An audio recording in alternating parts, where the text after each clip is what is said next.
Astaghfirullah. Bismillahirrahmanirrahim.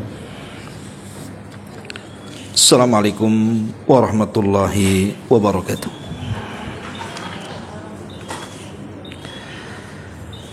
Alhamdulillah wassalatu wassalamu ala Rasulillah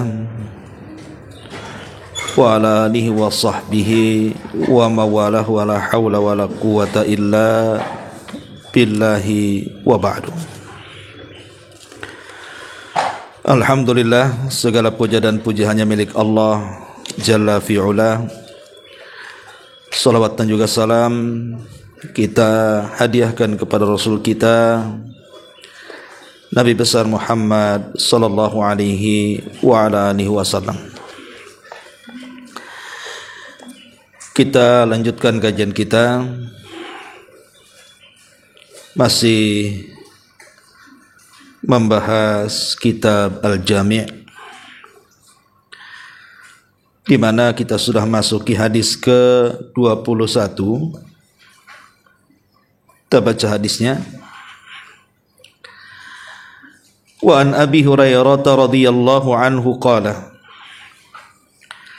qala Rasulullah sallallahu alaihi wasallam al-mustabbani ma qala fa'ala al-badi ma lam ya'tadil madlumu.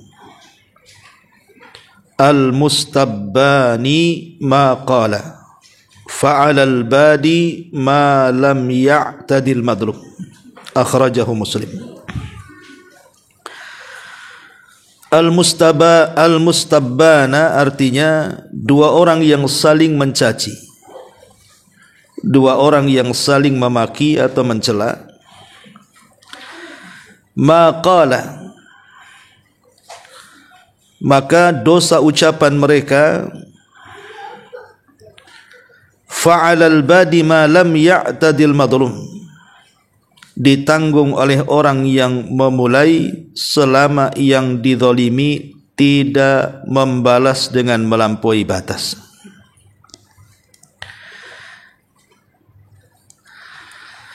Ma'asyiral muslimat yang dimuliakan Allah Subhanahu wa taala, hadis ini menjelaskan kepada kita tidak boleh seorang muslim pedas lisannya. Tidak boleh seorang muslim itu memiliki lisan yang pedas.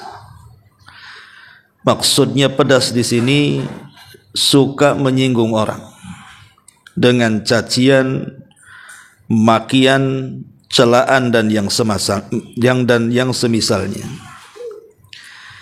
Karena Nabi sallallahu alaihi wasallam mengatakan sibabul muslim fusukun.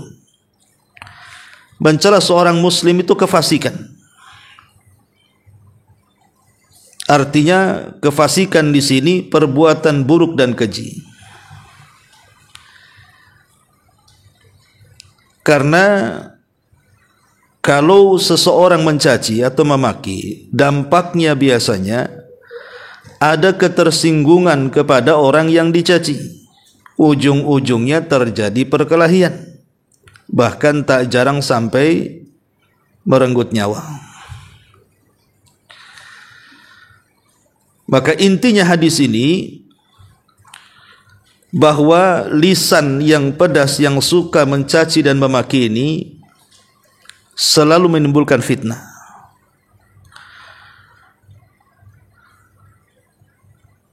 Makanya kemudian dalam sebuah hadis Nabi mengatakan man dara musliman darahullahu yaumal qiyamah. Barang siapa yang menjadikan mudarat terhadap seorang mukmin atau seorang muslim, maka Allah Subhanahu wa taala akan menimpakan kemudaratan dia kelak pada hari kiamat. Jadi Allah tidak akan membiarkan siapapun orang yang memiliki lisan yang tidak baik. Akan tetapi dalam hadis ini juga Nabi sallallahu alaihi wasallam mengatakan dua orang yang saling mencela, dosa ucapan mereka ditanggung orang yang memulai.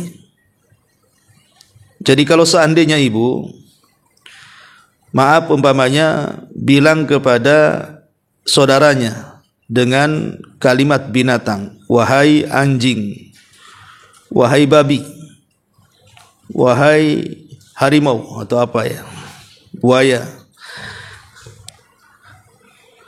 Kemudian yang ibu katakan dengan kalimat-kalimat binatang itu marah, akhirnya mencaci balikmu.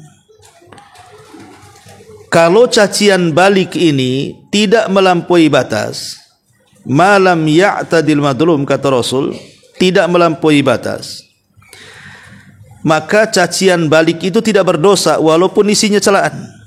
Umpamanya seseorang mengatakan, si A mengatakan kepada si B, hei kamu anjing.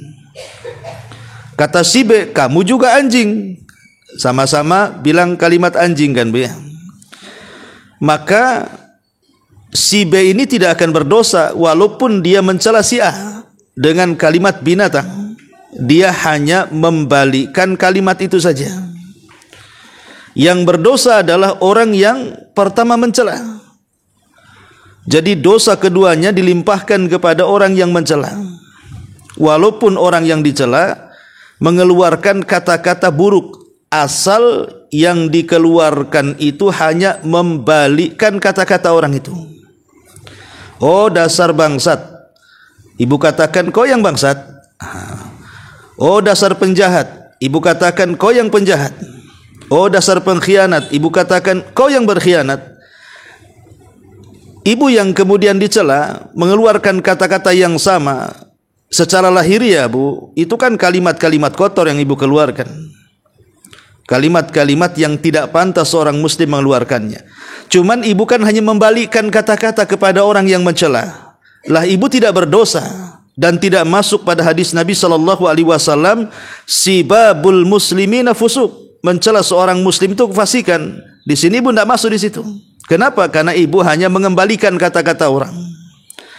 Akan tetapi di sini, kalau seandainya ibu melebihi batas, ibu bukan hanya mengembalikan kata-kata orang itu, tapi ibu tambah bumbunya, ada micinnya, ada garamnya, ada bawangnya. Ibu tambah tuh kata-katanya. Ibu dikatakan oh dasar buaya, ibu mengatakan kau yang buaya, kau yang harimau, kau yang badak, kau yang semuanya ibu tambah-tambah binatang, maka ibu sudah melakukan kefasikan. Kenapa? Karena membalas melampaui batas. Itulah yang kemudian difirmankan di dalam surah An-Nahl ayat 126. Wa in aqabtum fa'aqibu bimithli ma uqibtum bihi. Wa in aqabtum fa'aqibu bimithli ma uqibtum bihi. Allah Subhanahu wa taala mengatakan, jika kalian membalas, maka balaslah dengan balasan yang setimpal dengan kezalimannya. Allah mengatakan, jika kalian hendak membalas, maka balaslah dengan balasan yang setimpal dengan kezalimannya. Cukup kalau seandainya ibu dikatakan, hei anjing, ibu katakan kau yang anjing, selesai, titik sampai di sini. Ibu enggak akan berdosa karena ibu hanya membalikkan kata saja. Tapi ibu kalau umpamanya menambah, kau anjing, ibu katakan kau yang anjing, kau yang babi, kau yang kera, gitu ya. Ibu tambah tuh dengan beberapa, apalagi menyebut satu kandang binatang gitu ya. Maka ibu sudah melakukan kefasikan sama dengan yang mencela. Lalu apa bedanya ibu dengan yang mencela? Kalau seandainya ibu membalas dengan celaan melampaui batas. Akan tetapi walaupun dalam Islam itu kita boleh membalas dengan yang setimpal kezalimannya, tetapi bagaimanapun memaafkan jauh lebih baik. Allah mengatakan dalam surah An-Nur ayat 22, wal ya'fu wal yasfahu ala tuhibbuna an yaghfirallahu lakum. Maafkanlah, ampunilah, lapangkanlah dada kalian. Apakah engkau tidak ingin diampuni oleh Allah dosa-dosa kalian? Jadi kalau seandainya ibu tidak membalas, justru ibu tidak sadar dosa-dosa ibu, sudah dihapuskan Allah. Tanpa melakukan apa saja, cuma ibu mendengarkan orang mencaci maki. Jadi kalau ada orang mencaci maki, diam saja bu, tidak usah dibalas. Orang yang mencaci maki dapat dosa, ibu diam saja dapat menggugurkan dosa. Kan enak tuh. Yang satu mendapatkan dosa, yang satu gugur dosanya. Kalau ibu diam saja. Ya. Tetapi kalau ibu pikir mungkin ini tidak bisa diam, nanti saya nggak dihargai malah dihinakan, maka ibu boleh membalas tetapi dengan balasan yang sama, dengan mengembalikan ucapan orang tersebut. Jangan memilih kata-kata yang lain. Pamannya ibu dikatakan, oh dasar kamu semut, pamannya kan. Ibu malah kemudian mencari binatang yang besar, kau yang harimau. Nah, ini orang bilang semut, ibu pula bilang harimau kan. Kan lebih ganas namanya bu ya. Semut digigit tak sakit, harimau gigit mati orang. Jadi kalau ibu kemudian memilih diksi kata-kata yang jauh lebih serem, ini juga tidak boleh, berarti tak imbang dengan kata-kata orang itu. Cukup ibu balikan saja kata-katanya. Beginilah indahnya Islam, di mana Allah Subhanahu wa taala mengancam orang-orang yang menyakiti perasaan orang itu dengan ancaman yang keras. Walladzina yu'dzunal mu'minina wal mu'minati bighairi maktasabu faqad ihtamalu buhtanan wa itsman mubina. Dan orang-orang yang menyakiti orang mukmin ataupun mukminah tanpa kesalahan yang mereka perbuat, mereka sungguh telah memikul kebohongan dan dosa yang nyata. Lihat bagaimana Allah Subhanahu wa taala mengancam orang-orang yang suka menyakiti dengan celaannya, dengan caciannya, dengan fitnahnya, merendahkan, menggibah, menghina dan yang semacamnya, maka dia akan memikul kebohongan dan dosa yang nyata. Dosa besar dia akan angkut. Karena bagaimanapun bu, celaan seorang mukmin kepada mukmin yang lain itu sama dengan membunuhnya. Sebagaimana Nabi yang mengatakan, kata Nabi SAW, la'nul mu'min kaqatli. Melaknat seorang mukmin itu sama dengan membunuhnya. Karena begini bu, orang kalau tersakiti hatinya, umpamanya ibu disakiti hatinya oleh tetangga dengan ucapan-ucapannya yang kasar, yang kotor, yang pedas gitu ya. Lah, ketika ibu sakit hati ini akan mempengaruhi kesehatan bu. Sakit hati itu akan mempengaruhi kesehatan. Dari situlah muncul berbagai macam penyakit. Gara-gara sakit hati, tensi naik, darah tinggi. Kalau sudah darah tinggi naik lagi jadi stroke. Kalau sudah stroke mati, antar ke Tamiang. Ya. Jadi walaupun tidak langsung menusuk pisau gitu ya, ataupun menghunus pedang ke leher, atau meracuninya sehingga dia mati, celaan-celaan itu sebenarnya juga membunuh, tetapi memperlambat kematian. Intinya membunuh tapi lambat. Nah, makanya Nabi SAW mengatakan, la'nul mu'min kaqatli, bahwa melaknat seorang mukmin itu sama dengan membunuhnya. Maka hadis ini sangat penting sekali untuk kita amalkan, bahwa seorang mukmin itu bukan pencela. Kata Nabi SAW, laisal mu'min bit-ta'ani wala bil-la'ani walal fahishi walal badi. Seorang mukmin itu bukan, mukmin itu suka mencela orang, suka melaknat orang, berbuat kekejian kepada orang, atau berkata-kata kotor. Tidak ada kamusnya seorang mukmin itu seperti itu. Makanya dengan tegas Nabi SAW, falyakul khairan aw liyasmut. Kalau kita tidak bisa mengeluarkan kalimat santun, diam itu lebih baik. Maka dalam hal seseorang bertengkar sehingga saling melontarkan celaan satu dengan yang lainnya, kalau kita tidak bisa membalas dengan kebaikan, lebih baik diam bu. Kalau harus membalas dengan kejahatan, maka balaslah dengan kejahatan yang sama, jangan melampaui batas. Sebab kalau seandainya kita hanya membalas kejahatan sesuai dengan kejahatannya, kita tidak berdosa. Justru dosanya akan ditanggung kepada yang memulainya. Tapi kalau kita sampai melampaui batas, apa bedanya kita dengan dia? Sama-sama gila, sama-sama tidak berakal, sama-sama tidak dewasa, sama-sama jahatnya, sama-sama lisan pedasnya. Lalu apa bedanya mukmin dengan fasik kalau begitu? Maka bagaimanapun kalau tidak sanggup untuk membalas, maka diam. Kalau harus membalas, ucapkan kalimat yang santun. Kalau harus kasar, kembalikan kalimat kasar kepada pemiliknya. Dan tidak boleh lebih daripada itu. Itu sudah klimaks itu. Ya. Jadi di sini ada 3 poin, Bu, ya. Menghadapi orang yang memulai mengajak pertengkaran dengan melontarkan kalimat-kalimat jelek, kalimat-kalimat busuk, kalimat-kalimat buruk. Pertama, ibu diam. Diam saja. Ya. Ustaz, saya tidak bisa diam, tipe saya tidak bisa didiamkan. Ya sudah, balas tapi dengan kata-kata yang santun. Ya. Oh, tidak bisa saya, dia sudah menghina saya. Oke, balas dengan ucapan yang buruk, balikkan ucapan itu kepada dia. Kalau dia mengatakan dasar kau sampah, kau yang sampah, selesai. Ya. Jangan kemudian tong sampahnya ibu sebut semua. Dasar tong sampah, di situ ada kotoran kucing, kotoran ayam semua kan. Jadi cukup mengembalikan kata-kata saja. Karena begitulah Islam mengajarkan kepada kita keindahan cara membalas kejahatan dengan kejahatan yang sama. Ya. Ma'asyiral muslimat yang dimuliakan Allah Subhanahu wa taala. Bahkan kata-kata ini, kata-kata celaan ini tidak boleh dilontarkan kepada orang yang sudah meninggal, Bu. Kepada orang yang meninggal tidak boleh, apalagi kepada yang hidup. Kata Rasulullah, tasubul amwat, jangan kalian cela orang yang sudah meninggal. Sejahat apapun orang meninggal itu, Bu, jangan dicela. Karena urusannya bukan kita dengan dia. Mungkin ibu bertetangga. Selama bertetangga itu jahat kali tetangga itu. Kurang ajar sekali, suka menyakiti ibu. Akhirnya kemudian tetangga itu stroke, mati. Ya. Kalau sudah meninggal jangan dicela lagi, Bu.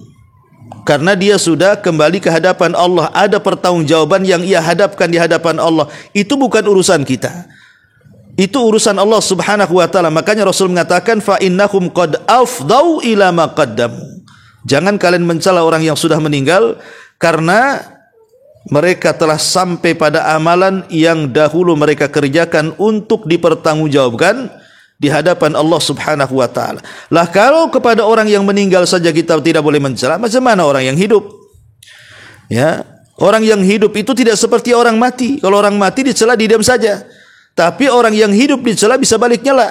Ia kalau hanya membalikan mencela, bisa saja dia memukul, bisa saja dia membunuh, bisa saja dia merenggut nyawa, bisa saja dia menyeret orang lain dalam permusuhan, bisa saja 7 turunan didoktrin dia untuk memusuhi kita. Karena begitulah terkadang watak masing-masing manusia itu berbeda. Makanya seorang muslim itu harus menjaga perasaan orang. Harus peka dengan perasaan orang, tidak boleh mengucapkan kata-kata sembarang. Apalagi dalam bentuk celaan. Karena sering saya katakan, Bu, terkadang kita ini mencela seseorang. Kita ini orang baik sebenarnya, tidak mau mencela seseorang, tapi terkadang ada hal-hal, boleh jadi mungkin ada kasus ibu tidak bisa menguasai hawa nafsu, akhirnya marah-marah, keluarlah kalimat-kalimat kotor. Lah kalimat-kalimat kotor ini, Bu, terkadang orang yang mengucapkannya menyesal setelah melontarkannya tuh. Kenapa saya tadi ngomong begitu? Kenapa saya tadi ngomong begini? Kenapa saya ngomong binatang kepada orang? Kadang menyesal tuh seumur hidup tuh. Akhirnya kemudian ingin minta maaf. Ya. Dan orang yang mendengarnya pun sakit hati sampai mendalam tuh. Gara-gara celaan orang itu ibarat luka pedang bisa diobati, tapi luka lisan itu sampai kiamat susah terobati. Ya memang sakit hati itu akan dikenang terus, Bu. Jadi orang yang mengucapkan kata kotor terkadang menyesal, orang yang mendengarnya pun terkadang tersakit hati, dan lama pula tuh tersakit hatinya. Kalau gelas pecah itu sudah nggak bisa lagi ditempel, retak juga tidak bisa kemudian diperbaiki seperti semula. Nah, dari sini kita tahu bahwa Islam itu indah sebenarnya. Islam itu sangat indah, melarang penganutnya untuk mencaci, memaki, merendahkan, menghinakan. Dengan kata lain, Islam itu mengajarkan perdamaian. Karena bagaimanapun kerusakan itu kebanyakan ditimbulkan dari 2 perkara. Pertama, lisan kita, dan yang kedua dari kemaluan kita. Makanya Nabi SAW mengatakan, kalau kalian ingin kujamin masuk surga, jagalah lisan kalian dan kemaluan kalian dari perzinahan, maka selamat kalian dari dunia ini. Ma'asyiral muslimat yang dimuliakan Allah Subhanahu wa taala. Hadis ini Nabi SAW mengatakan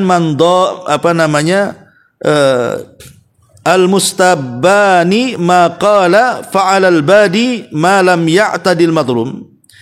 Dua orang yang saling mencaci maki, maka apa yang diucapkan oleh kedua orang tersebut dosanya kembali kepada yang memulai memaki, selama yang dimaki tidak melampaui batas. Ada beberapa faedah yang kita akan petik dari hadis ini. Yang pertama, rangkuman yang sudah saya jelaskan, annasibabal muslimi haramun, bahwa mencela seorang mukmin atau muslim itu haram hukumnya. Karena kalau orang sudah mengucapkan dua kalimat syahadat, artinya dia sudah masuk dalam Islam. Maka kalau orang sudah masuk dalam Islam, Rasul mengatakan, inna dima'akum wa amwalakum wa a'radakum haramun alaikum.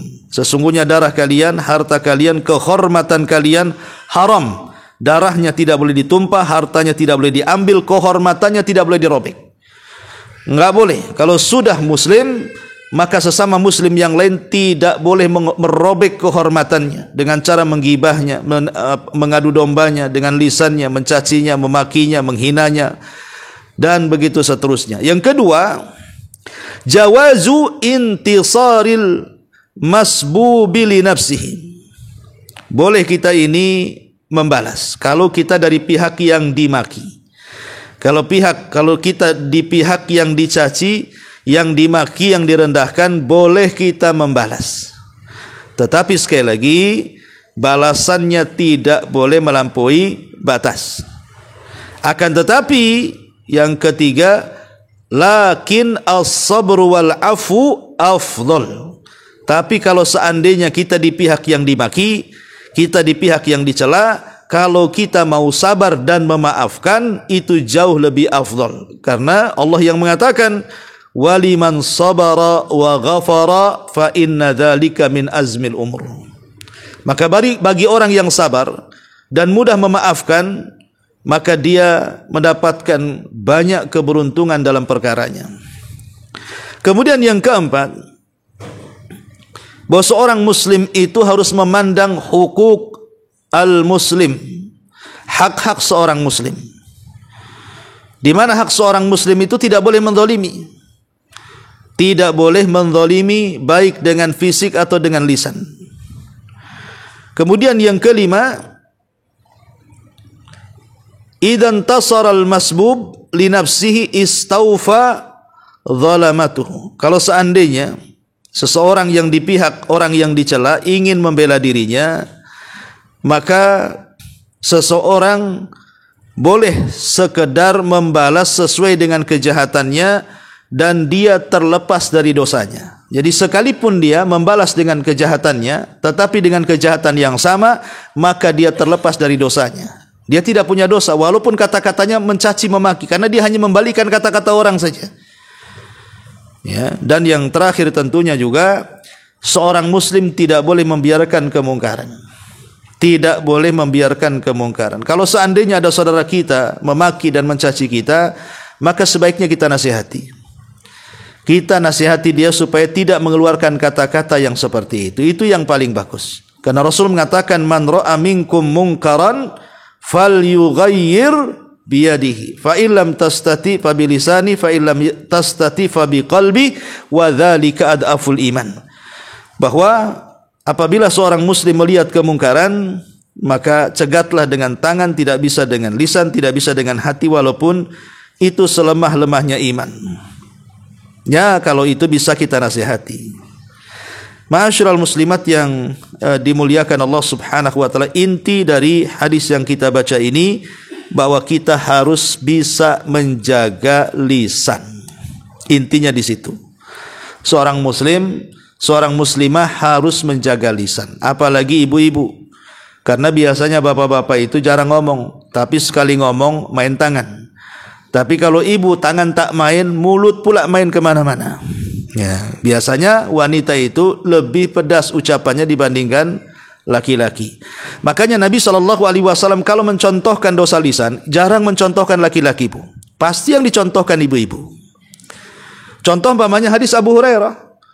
Ketika Nabi SAW menceritakan tentang seorang wanita yang rajin sholat malam, yang rajin puasa sunnah, yang rajin bersedekah, yang rajin berbuat baik, tapi lisannya tak terjaga, suka menyakiti tetangganya, lisannya setajam silet cutter, lisannya sangat pedas sekali, menyinggung orang luar biasa, ngomong sedikit itu meledak hati orang tuh.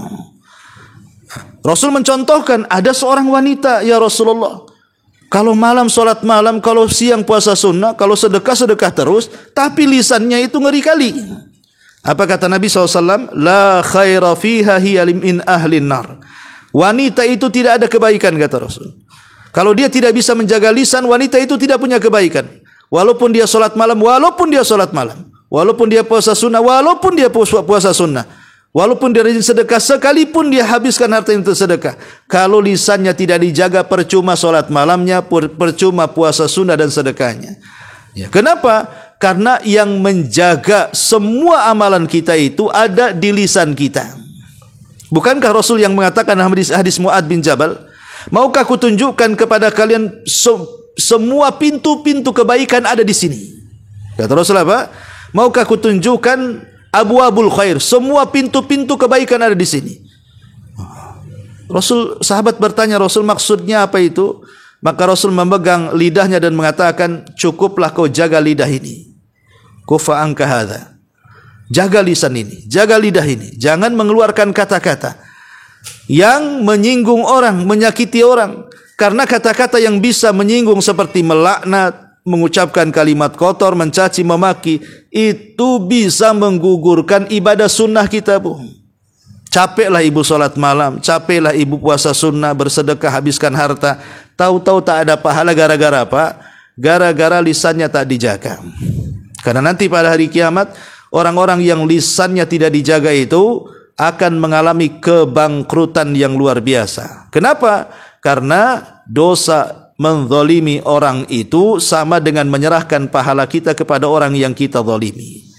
Orang yang mencela itu maka akan menyerahkan pahala kepada orang yang dicela. Orang yang menghinakan itu akan menyerahkan pahala kepada orang yang dihinakan, dan begitu seterusnya. Jadilah dia orang yang paling bangkrut pada hari kiamat. Makanya sekali lagi, ini hadis yang bagus sekali menasihati saya pribadi dan juga ibu-ibu untuk lebih bisa menjaga lisan. Belajar untuk berkata-kata yang santun, kalau tidak bisa diam. Karena kan bahasa ini kan macam-macam, Bu, ya.